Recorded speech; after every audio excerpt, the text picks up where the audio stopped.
Thank you very much. Good afternoon. I'm going to start with a story about a man who died, a middle-aged man like me who died and went to heaven. And when he got there, he had the choice to stand in one of two lines. The first line was for all those men who were henpecked, and the other line was for all the men who weren't.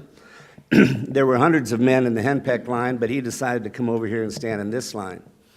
And that irritated a couple of the fellas in the henpecked line, and they went over to challenge him. And they said, we died and came up here and told the truth, and we stood in the henpecked line. Why are you standing in this line? And the man said, my wife told me to stand in this line. So if you go back 13 years, when I was practicing in Houston, my wife came to me and explained that what I really wanted to do was to live in a house by the lake in Austin, Texas. The problem with that is that I was in a surgical practice that had been a virtual fixture in the medical center for 50 years, and I would have to give that all up. I would have to give up being chief of head and neck cancer surgery at my main hospital for the previous 22 years. I'd have to leave behind 23,000 patient charts and more than 300 referring doctors. Ultimately, I did, and now I live in a house by the lake in Austin, Texas. And so when my opportunity comes to go to heaven, I'll know exactly what line I'm supposed to stand in. Starting up was quite an interesting process. The first thing I did was try to talk to the insurance companies and get in their networks like I did in Houston.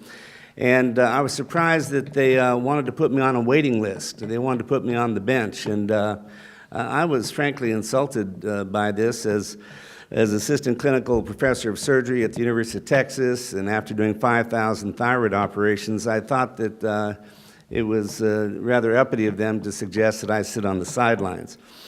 And I thought back on my relationship with the government and the insurance industry, and I was reminded of the spring of 1984 when Medicare put the MAC on us doctors. I don't know if you're all old enough to know what that was, but it was the MAAC, the maximum allowable actual charge that you could charge people.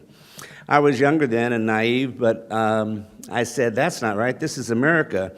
I said, it's their program, they have every right to say how much they're going to pay for my services, but who gave them the right to tell me how much I'm going to charge for my services? And I was rather upset by that, and I lost that battle, of course, as we seem to lose most battles with the government. Another thing that I thought about was my relationship with the insurance companies. There was a time about 15, 16 years ago that the office income was declining over a several-month period, and I went to my office manager and I asked her, let's look at this and see what's happening. It turns out that a very prominent insurance company that you would all know by name if I told you owed me about $38,000, and they just hadn't paid me over a period of about 9 months. So I put my white coat on and put my stethoscope around my neck, and I took my office manager over to that insurance company's building on the West Loop in Houston. It was a 50-story glass and mirror building, rather expensive, I'm sure. And I stood in the lobby there, and at the top of my lungs, I yelled out, you owe me $38,000, and I've come here to be paid. And I only had to do that twice before security came and hustled my office manager and I off into a little side room. In a few minutes, a young vice president of the insurance company came down, and I explained to her what my problems were, and she said she'd take care of it.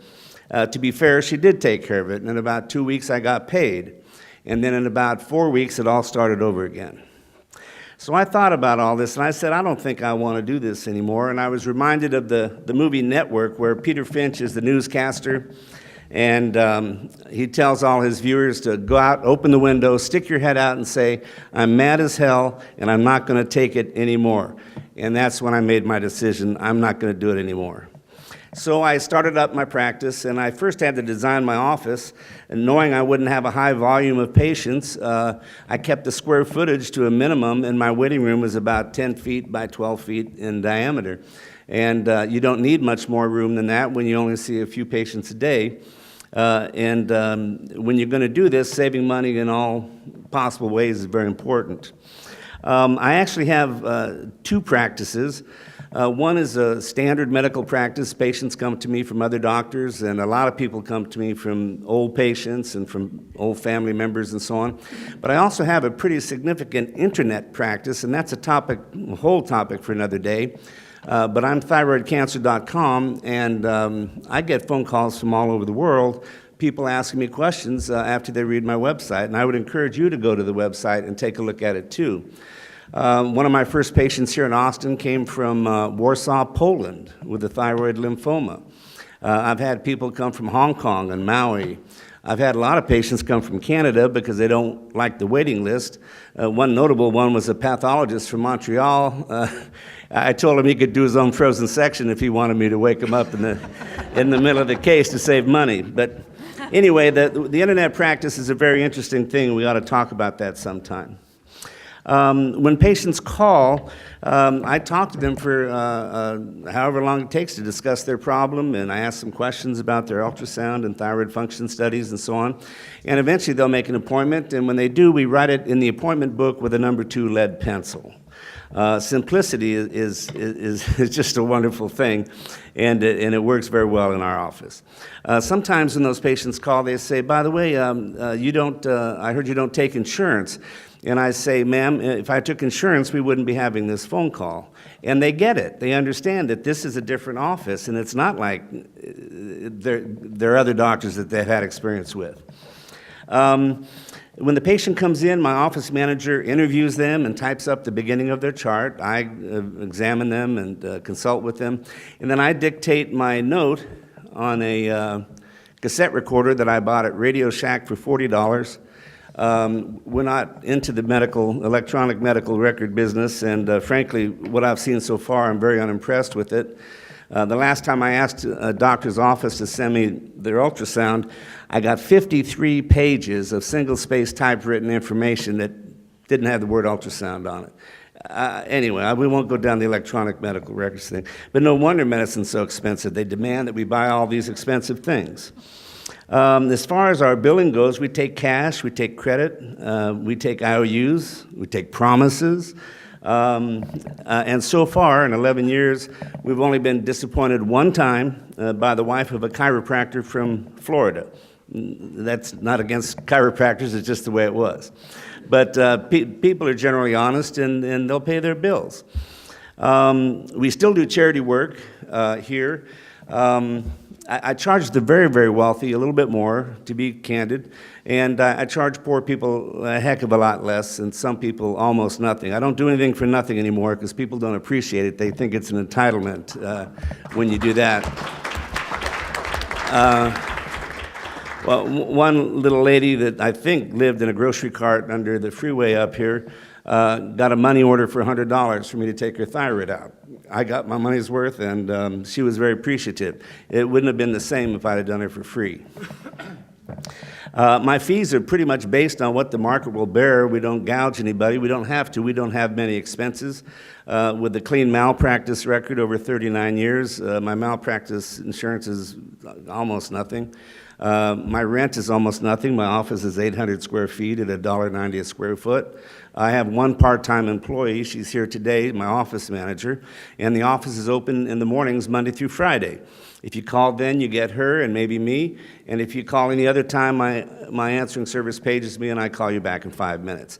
This freaks people out. They don't get it. They say, you can't be the doctor, you just call me back. I say, yes, ma'am, and I explain to them that I'm not a rock star, I'm just a cancer surgeon, but they don't understand when you call them back and actually spend time with them.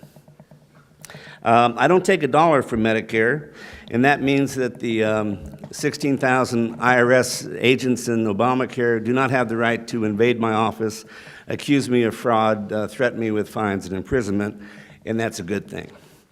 In fact, if they were in my office, I could have them arrested for trespassing, and I'd really like to see that one day. Getting back to the medical records, one more thing about that. It looks like with medical records we're replacing quality is being substituted by quantity, and it's a dumb thing. I wanted to make sure I stress that to you. One of the keys to my office is my office manager. It's very important you get someone that's smart that's going to do this job. Most importantly, they have to have common sense, and they have to be able to think outside the box. In addition to that, they have to share your attitude of doing whatever it takes to get the job done. To illustrate this, we had a lady come from Oklahoma about a year or two ago, and she had a very tight schedule, and she had to be operated on a Monday. So she flew down on a Sunday. My office manager and I went to the office on Sunday afternoon. We interviewed her, did her paperwork, gave her informed consent, and the whole thing, did her thyroid on Monday. She flew back to Oklahoma on Thursday. A normal practice just couldn't wrap their head around doing something like that. I think that being candid about the fact that our office is different is very important. We don't hide the fact that we make a profit. I like making a profit. It's a good thing. And we're very candid about why our office is different. And they get it. People are smart. They get it, and they appreciate it. As a matter of fact, a lot of people self-select themselves before they ever come see us. They know, they're smart.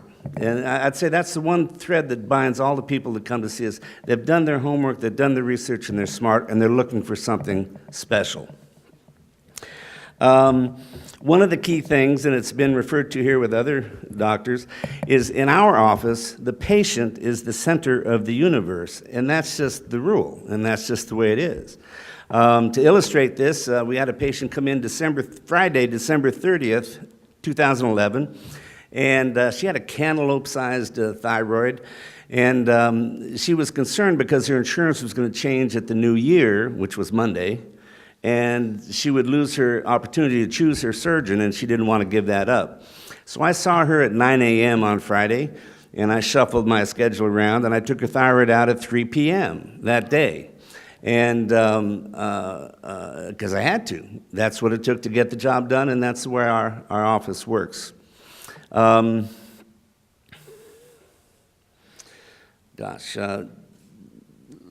enough of that. I think that the prospects for medicine, private medicine, are good.